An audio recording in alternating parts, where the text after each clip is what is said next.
এই অজুর বিষয়ে আমাদের বেশ কিছু ত্রুটি, বেশ কিছু ভুল ভ্রান্তি হয়ে থাকে। অজুর যে ভুলগুলো হয়তো আপনিও করেন, আমরাও করছি প্রতিনিয়ত, কিন্তু জানি না। এই তিনটা কাজ করলেন মানে কি, জান্নাতের 8 দরজার একটি কমন রিমোটে টিপ দিলেন, আপনি সবগুলো পটপট খুলে যাবে, যে কোনো দরজা দিয়ে আপনি জান্নাতে দাখিল হতে পারবেন ইনশাআল্লাহ। আমরা সকলেই কম বেশ জানি যে অজু বা পবিত্রতা এটা হলো সালাতের চাবি। নবী সাল্লাল্লাহু আলাইহি ওয়াসাল্লামের সূরা আবু দাউদে বর্ণিত হাদিস আসছে, তিনি বলেছেন মিফতাহুস সালাতি আত-তাহুর, সালাতের বা নামাজের চাবি হলো কি, পবিত্রতা বা অজু। তো চাবি যদি ঠিক থাকে, পারফেক্ট হয়, তাহলে তালা খুলবে। আর যদি চাবি পারফেক্ট না হয়, ঠিক না হয়, তাহলে সেক্ষেত্রে তালা খুলবে না। ওই চাবি দিয়ে আপনি ঘরে প্রবেশ করতে পারবেন না। মনে করুন জান্নাত হলো আমার ঘর বা গন্তব্য, ঢুকতে হলে আমাকে সালাতের তালাটুকু খুলে ঢুকতে হবে, অর্থাৎ সালাত পড়ে ঢুকতে হবে, আর তার চাবি হলো পবিত্রতা। তাহলে পবিত্রতা চাবি, তার তালা হলো সালাহ, আর সালাহ পড়ে আমি ঢুকতে চাচ্ছি জান্নাতে। এই অজুর বিষয়ে আমাদের বেশ কিছু ত্রুটি, বেশ কিছু ভুল ভ্রান্তি হয়ে থাকে। অজুর যে ভুলগুলো হয়তো আপনিও করেন, আমরাও করছি প্রতিনিয়ত, কিন্তু জানি না। তো সেগুলো নিয়ে আমরা সংক্ষেপে আলোচনা করব। নবী সাল্লাল্লাহু আলাইহি ওয়াসাল্লাম বুখারী মুসলিমের হাদিসে আসছে, তিনি বলেছেন লা তুকবালু সালাতুন বিগাইরি তাহুরিন, পবিত্রতা ছাড়া কোনো সালাত কবুল হবে না। প্রিয় ভাইরা, অজু দুই প্রকার, একটা হলো কোন রকম অজু, আরেকটা হলো পূর্ণাঙ্গ অজু। একটা হলো কোন রকম অজু, আরেকটা হলো কি পূর্ণাঙ্গ অজু। পূর্ণাঙ্গ অজু যেটা, এটাকে হাদিসের ভাষায় বলা হয়েছে ইসবাগুল ওযু। পূর্ণাঙ্গ ভাবে অজু করা, এটাকে বলা হয়েছে ইসবাগুল ওযু, অর্থাৎ অজুকে পরিপূর্ণভাবে করা। আর একটা হলো যেন ভাবে কোন কোন রকম ভাবে অজু সেরে ফেলা। অজুর যে ফজিলত, অজুর যে ফজিলত মুসলিম বর্ণিত হাদিসে আসছে, নবী সাল্লাল্লাহু আলাইহি ওয়াসাল্লাম বলেছেন, যে ব্যক্তি পরিপূর্ণভাবে অজু করবে, পরিপূর্ণভাবে অজু করবে, ভালোভাবে অজু করবে, এবং অজুর শেষে কালিমাতুশ শাহাদা যেটা আছে, আশহাদু আল্লা ইলাহা ইল্লাল্লাহু ওয়াহদাহু লা শারীকা লাহু আশহাদু আন্না মুহাম্মাদান আবদুহু ওয়া রাসূলুহু, এই কালিমায়ে শাহাদা পাঠ করবে অজুর শেষে, এই ব্যক্তির জন্য আল্লাহ সুবহানাহু ওয়া তাআলা জান্নাতের সমস্ত দুয়ার খুলে দিবেন। তাহলে আমরা বলতে পারি জান্নাতের 8 দুয়ারের সমস্ত দুয়ারের একটা রিমোট এখানে নবী সাল্লাল্লাহু আলাইহি ওয়াসাল্লাম আমাদেরকে বাতলে দিয়েছেন। একটি রিমোট, এই এক রিমোট টিপের সঙ্গে সঙ্গে 8 দরজা সব খুলে যাবে।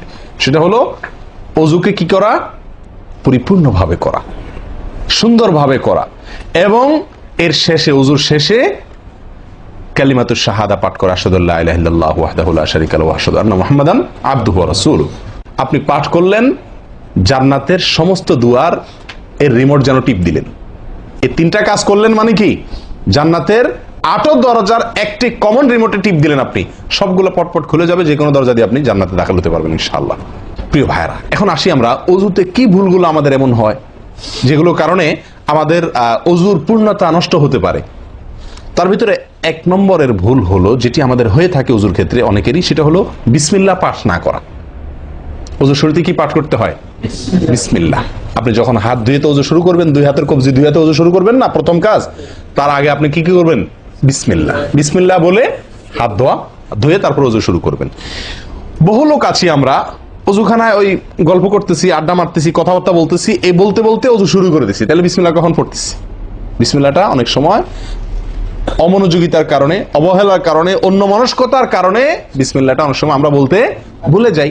অথচ এই বিসমিল্লাহ পাঠ করা অজু শুরুতে অনেক বিশেষজ্ঞ আলেমের মতে ফরজ। অনেকে বলেন বিসমিল্লাহ পাঠ না করলে অজুই হবে না, আপনি যদি ভুলে বাদ দেন অজু হলো না। যদিও সংখ্যাগরিষ্ঠ ওলামাদের মতে এটা না, তাদের মতে বিসমিল্লাহ পাঠ করা এটা অজুর সুন্নাহ। এটা হলো অজুর কি সুন্নাহ। এটা আপনি যদি বিসমিল্লাহ বলে যদি অজু শুরু করেন, তাহলে অজুটার ভিতরে পূর্ণাঙ্গতা আসলো। অজুটার ভিতরে কি আসলো? পূর্ণাঙ্গতা আসলো। অজুটার ভিতরে, অজুটা আপনার হৃষ্টপুষ্ট হলো। এই অজুতে ইনশাআল্লাহ আপনার সালাত পূর্ণাঙ্গ হবে, যে সালাত আপনাকে জান্নাতে নিয়ে যাবে ইনশাআল্লাহ। তাহলে অজুর শুরুতে একটা প্রাথমিক ভুল হলো বিসমিল্লাহ ভালো করে না পাঠ করা। নবী সাল্লাল্লাহু আলাইহি ওয়াসাল্লাম বলেছেন, ইবনে মাজাহ হাদিস, লা ওযুআ লিমান লাম ইয়াযকুর ইসমাল্লাহি আলাইহি, ওই ব্যক্তির ওযু হবে না। হাদিসটি সহিহ। নবী সাল্লাল্লাহু আলাইহি ওয়াসাল্লাম বলেছেন, ওই ব্যক্তির ওযু হবে না যে ব্যক্তি ওযুর শুরুতে আল্লাহর নাম নেয় নাই, বিসমিল্লাহ বলে নাই। এখন ওযু হবে না বলা হয়েছে, এই হবে না বলতে হাদিস বিশেষজ্ঞ ওলামা ইকরাম এবং ফুকাহা ইকরাম বলেন, এখানে হবে না বলতে অজুর ওই প্রাণ হলো না, অজু পূর্ণাঙ্গ হলো না, অজুটা যেভাবে হওয়া দরকার ছিল সেভাবে হলো না, কোন রকম হয়ে গেল মার্শাল হাল, সালাত আদায় হয়ে গেল, দায়িত্ব খালাস হয়ে গেল, কিন্তু এটা যেভাবে আল্লাহ সুবহানাহু ওয়া তাআলা চাচ্ছেন, নবী সাল্লাল্লাহু আলাইহি ওয়াসাল্লাম চাচ্ছেন, যেভাবে অজুর নির্দেশ আসছে সেভাবে হলো না, যদি আমি বিসমিল্লাহ পাঠ না করি, তাহলে বোঝা গেল অজু করার সময় আপনি কারোর সাথে কথা বলছেন, খোশ গল্প করছেন, মোবাইলে আলাপ করছেন, অন্য কোনো ব্যস্ততায় আছেন, অন্য কোনো ধ্যানে আছেন, ওই অবস্থায় হাত দিয়ে অজু শুরু করে দিলেন, বিসমিল্লাহ পাঠ করলেন না, এটা হলো একটা ত্রুটি। এই ত্রুটি আমাদের হয় কিনা মাঝে মধ্যে? অনেকে তো আছেন নিয়মিতই করেন না, অনেকে আছেন করেন কিন্তু ওই যে অন্য মানুষকে হয়ে গেলে হাত দিয়ে শুরু করে দিয়েছেন আর বিসমিল্লাহ আর বলেন নাই। তাহলে আপনি যে কোনো কাজের শুরুতে বিসমিল্লাহ বললেন কি না বললেন সেটা এত বেশি গুরুত্বপূর্ণ না, যত বেশি গুরুত্বপূর্ণ ওযুর শুরুতে বিসমিল্লাহ পাঠ করা, কারণ এটার জন্য পৃথক নির্দেশ এসেছে। এমনি তো একটা কমন নির্দেশ আছে, নবী সাল্লাল্লাহু আলাইহি ওয়াসাল্লাম বলেছেন কুল্লু আমরিন জিবারিন লাম ইউবদা বিবিসমিল্লাহ ফাহুয়া আবতার ওয়া ফি রিওয়ায়াতিন ফাহুয়া আকতা।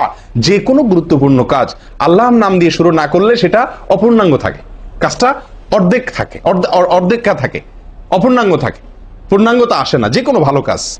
কিন্তু ওযুর বিষয়ে নবী সাল্লাল্লাহু আলাইহি ওয়াসাল্লামের আলাদা নির্দেশ আছে, ওযু হয় না এমন কথা তিনি বলেছেন। তাহলে বোঝা গেল ওযুর শুরুতে বিসমিল্লাহ পাঠের উপরে আমাদের সাবধান হতে হবে।